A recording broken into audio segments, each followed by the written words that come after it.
2 Timotius 3 ayat 1-3 katakan, ketahuilah bahwa pada hari-hari terakhir akan datang masa yang sukar. Manusia akan mencintai dirinya sendiri dan menjadi hamba uang. Mereka akan membual dan menyombongkan diri, mereka akan menjadi pemfitnah, mereka akan berontak terhadap orang tua dan tidak tahu berterima kasih, tidak mempedulikan agama, tidak tahu mengasihi, tidak mau berdamai, suka menjelekkan orang, tidak dapat mengekang diri, garang, tidak suka yang baik, ya saudara sekalian, ya. Di dalam firman Tuhan tersebut tadi Tuhan menyatakan hal-hal yang akan terjadi pada akhir zaman yang sebetulnya telah nyata terlihat pada kejadian-kejadian, ya, dan pada kenyataan-kenyataan yang terjadi saat ini di dunia, ya saudara sekalian, yang mana orang langsung ditembak, diculik, di apa semua, ya saudara sekalian, ya kita lihat ya kenyataannya di dunia ini. Tampaknya sekarang kita hidup telah memasuki zaman yang dimaksudkan oleh Rasul Paulus tersebut sesuai dengan ucapannya, yaitu sebagai di Timotius 3 ayat 1, ketahuilah bahwa pada hari-hari terakhir akan datang masa yang sukar, saudara sekalian. Kemudian juga di Efesus 5 ayat 15-17 katakan, karena itu perhatikanlah dengan saksama bagaimana kamu hidup, janganlah seperti orang bebal tetapi seperti orang arif. Dan pergunakanlah waktu yang ada, karena hari-hari ini adalah jahat. Sebab itu janganlah kamu bodoh, tetapi usahakanlah supaya kamu mengerti kehendak Allah, saudara sekalian. Nah, bagaimana caranya agar di zaman yang sukar ini kita dapat mengenal kebenaran dan kuat sehingga tetap bertumbuh di dalam iman, ya saudara sekalian. Ya, saya ulangi, bagaimana caranya agar di zaman yang sukar ini kita dapat mengenal kebenaran dan kuat sehingga tetap bertumbuh di dalam iman. Dengan kata lain, seperti judul yang sekarang ini adalah tetap kuat dan bertumbuh dalam iman di zaman masa sukar, saudara sekalian. Coba Argo bacakan 2 Timotius 3 ayat 14-15, kemudian Yohanes 8 ayat 31-32 Argo. 2 Timotius 3 ayat 14-15. Tetapi hendaklah engkau tetap berpegang pada kebenaran yang telah engkau terima dan engkau yakini, dengan selalu mengingat orang yang telah mengajarkannya kepadamu. Ingatlah juga bahwa dari kecil engkau sudah mengenal kitab suci yang dapat memberi hikmat kepadamu dan menuntun engkau kepada keselamatan oleh iman kepada Kristus Yesus. Yohanes 8 ayat 31-32. Maka katanya kepada orang-orang Yahudi yang percaya kepadanya, jikalau kamu tetap dalam firman-Ku, kamu benar-benar adalah murid-Ku, dan kamu akan mengetahui kebenaran, dan kebenaran itu akan memerdekakan kamu. Demikian firman Tuhan. Ya, jadi tetap kuat dan bertumbuh dalam iman di masa zaman yang sukar. Kita lihat di 2 Timotius 3 ayat 14-15, yaitu tetapi hendaklah engkau tetap berpegang pada kebenaran yang telah engkau terima dan engkau yakini, dengan selalu mengingat orang yang telah mengajarkannya kepadamu. Ingatlah juga bahwa dari kecil engkau sudah mengenal kitab suci yang dapat memberi hikmat kepadamu dan menuntun engkau kepada keselamatan oleh iman kepada Kristus Yesus. Yohanes 8 ayat 31-32 katakan, maka katanya kepada orang-orang Yahudi yang percaya kepadanya, jikalau kamu tetap di dalam firman-Ku, kamu benar-benar adalah murid-Ku. Nah, saya ulangi, jikalau kamu tetap dalam firman-Ku, kamu benar-benar adalah murid-Ku, dan kamu akan mengetahui kebenaran, dan kebenaran itu akan memerdekakan kamu. Jadi hal yang pertama untuk tetap kuat dan bertumbuh di dalam iman di zaman masa sukar, satu, tetap berpegang pada firman Tuhan. Nah, di Timotius berpegang teguh pada kebenaran, ya, Timotius berpegang teguh pada kebenaran karena ada orang-orang yang mengajarinya, baik di masa itu maupun dari sejak masa kecil di dalam keluarganya.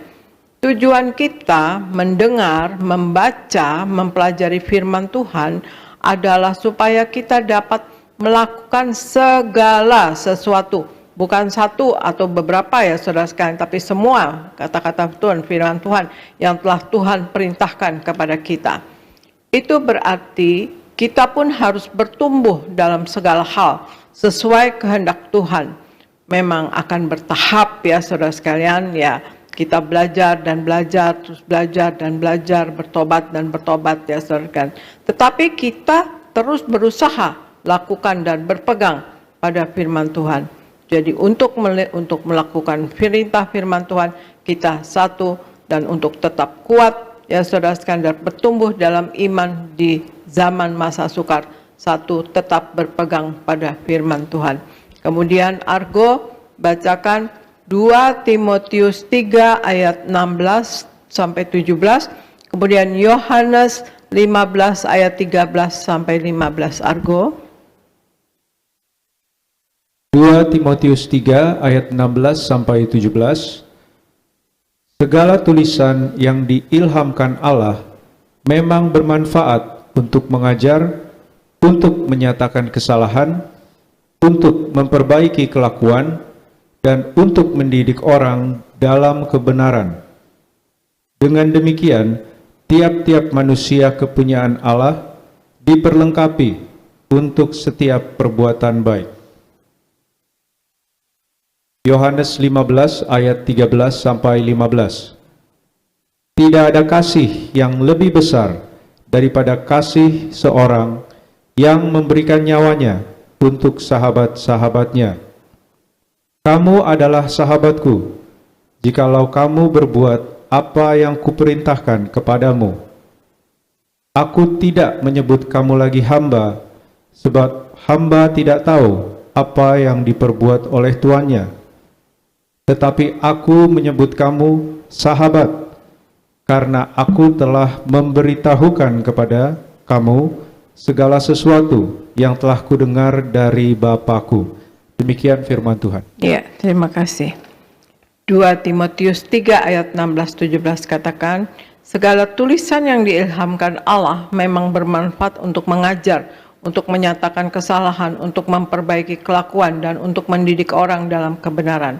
Dengan demikian, tiap-tiap manusia mempunyai Allah, kepunyaan Allah diperlengkapi untuk setiap perbuatan baik. Saya ulangi, dengan demikian, tiap-tiap manusia, kepunyaan Allah diperlengkapi untuk setiap perbuatan baik. Ya, saudara sekalian.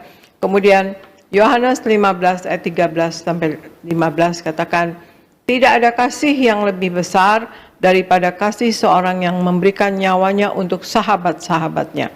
Kamu adalah sahabatku jikalau kamu berbuat apa yang kuperintahkan kepadamu. Ya, saya ulangi, kamu adalah sahabatku, kata Tuhan Yesus ya, kata Yesus ini, jikalau kamu berbuat apa yang kuperintahkan kepadamu.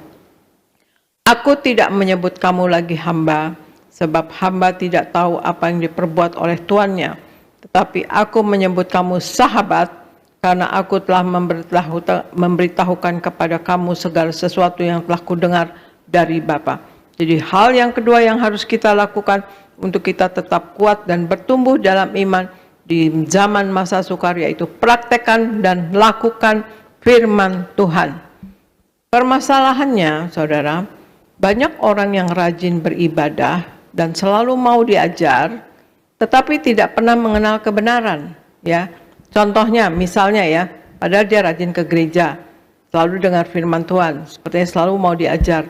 Tetapi pada kenyataan hidupnya, salah satu contoh aja, misalnya dalam pekerjaan dia tetap korupsi misalnya, atau seorang wanita ya bergaul dan berselingkuh dengan suami orang misalnya, atau seorang suami sudah berumah tangga ya, seorang suami berselingkuh dengan wanita lain, tapi tetap rajin ke gereja dengan istrinya, dengan anak-anaknya, dan sepertinya selalu rajin beribadah dan selalu kayaknya mau diajar, tetapi tidak pernah mengenal kebenaran. Itu kan tidak dalam kebenaran ya saudara sekalian.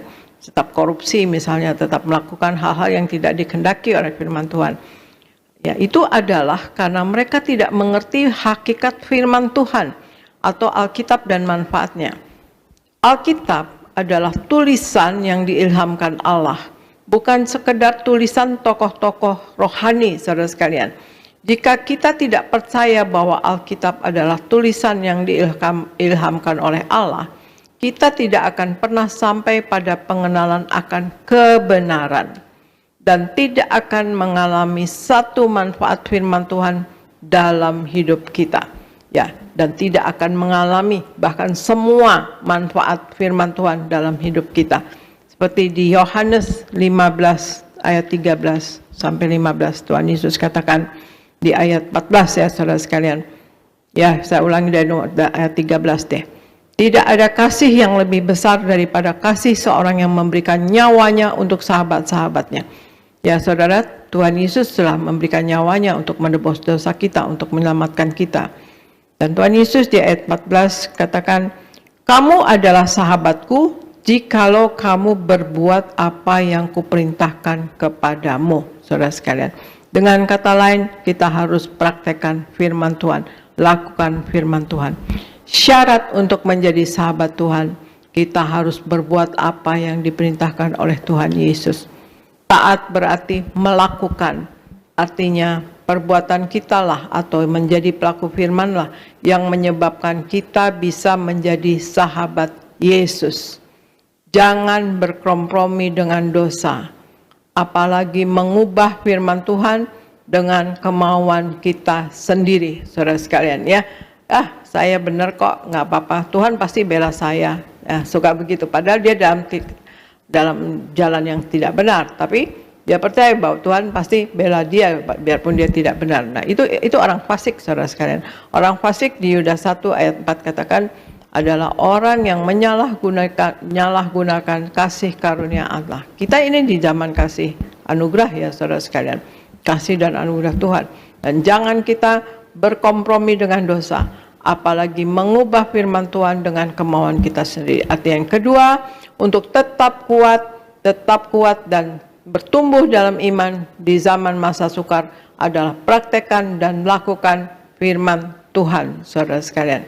Kemudian Argo bacakan Matius 28 ayat 20, kemudian Mazmur 121 ayat 1 sampai 8. Argo.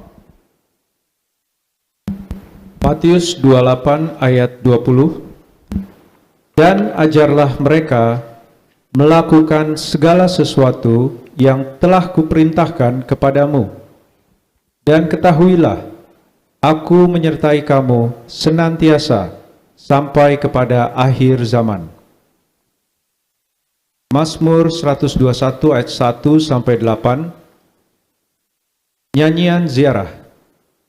Aku melayangkan mataku ke gunung-gunung, dari manakah akan datang pertolonganku?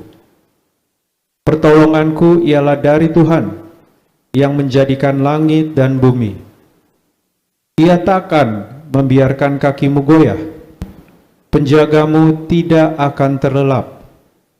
Sesungguhnya tidak terlelap dan tidak tertidur penjaga Israel. Tuhanlah penjagamu, Tuhanlah naunganmu di sebelah tangan kananmu. Matahari tidak menyakiti engkau pada waktu siang, atau bulan pada waktu malam. Tuhan akan menjaga engkau terhadap segala kecelakaan. Ia akan menjaga nyawamu. Tuhan akan menjaga keluar masukmu dari sekarang sampai selama-lamanya. Demikian firman Tuhan. Ya, terima kasih Argo. Matius 28 ayat 20 katakan, dan ajarlah mereka melakukan segala sesuatu yang telah kuperintahkan kepadamu, dan ketahuilah, aku menyertai kamu senantiasa sampai kepada akhir zaman. Saudara sekalian, Tuhan Yesus katakan, aku menyertai kamu senantiasa sampai akhir zaman. Mazmur 121 ayat 1 sampai 8 katakan, aku melayangkan mataku ke gunung-gunung, dari manakah akan datang pertolonganku? Pertolonganku ialah dari Tuhan yang menjadikan langit dan bumi. Ia tak akan membiarkan kakimu goyah, penjagamu tidak akan terlelap. Sesungguhnya tidak terlelap dan tidak tertidur penjaga Israel. Tuhanlah penjagamu, Tuhanlah naunganmu di sebelah tangan kananmu. Matahari tidak menyakiti engkau pada waktu siang, atau bulan pada waktu malam. Tuhan akan menjaga engkau terhadap segala kecelakaan. Ia akan menjaga nyawamu. Tuhan akan menjaga keluar masukmu dari sekarang sampai selama-lamanya. Jadi hal yang ketiga, saudara sekalian, untuk kita tetap kuat dan bertumbuh dalam iman di zaman masa sukar, yaitu kita harus percaya bahwa Tuhan Yesus menyertai kita senantiasa sampai akhir zaman, saudara sekalian. Seperti kepada orang percaya yang melakukan segala sesuatu yang sesuai dengan perintah Tuhan, Tuhan Yesus berkata ya di Matius 20, dan ketahuilah aku menyertai kamu senantiasa sampai pada akhir zaman, di Matius 28 ayat 20, saudara sekalian. Artinya ketika kita diajar dengan firman Tuhan, kita akan dimampukan untuk melakukan firman Tuhan, ya. Kita akan dimampukan oleh Roh Kudus, saudara sekalian.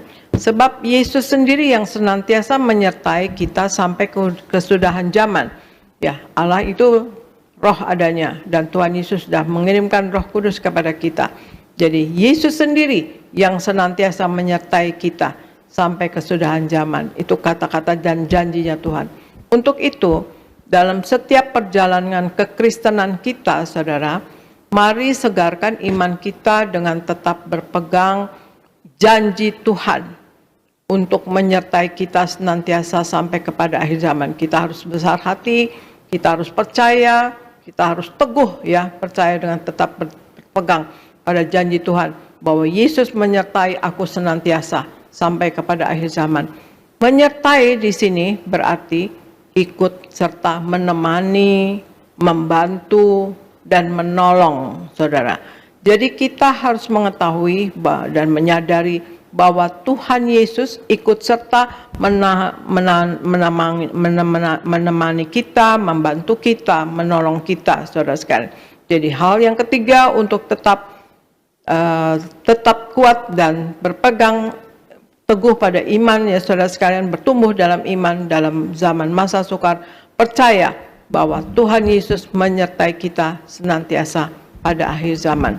Ya, itulah saudara sekalian, di zaman akhir ini, zaman-zaman ya kelihatan bahwa firman Tuhan tergenapi, ya zaman masa sukar sudah mulai masuk, saudara sekalian, ya dari dulu sampai sekarang juga tetap ada masa sukarnya, saudara sekalian, tapi sekarang kelihatan akan tergenapi, saudara sekalian, ya mulai digenapi.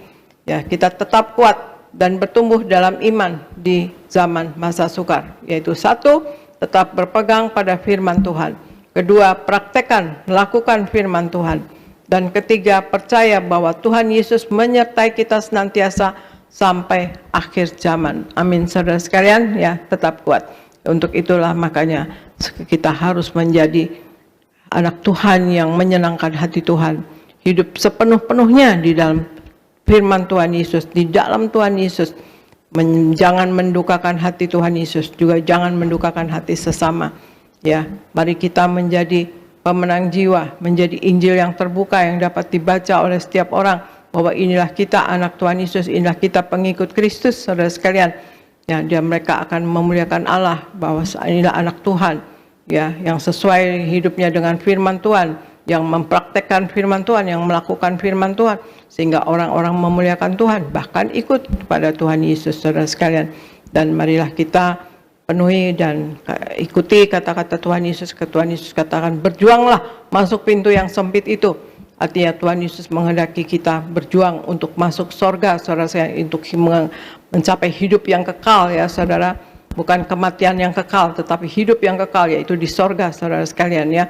Hidup kita di dunia ini sementara, dan kita di sini diminta oleh Tuhan Yesus berjuang untuk kita masuk sorga. Tuhan Yesus sudah menyediakan rumah bagi kita di sorga, saudara sekalian, sedang menyiapkan rumah bagi kita di sorga, saudara sekalian. Dan Tuhan Yesus juga katakan kita dikehendaki untuk nama kita tercatat, ya, dalam buku kitab kehidupan di sorga.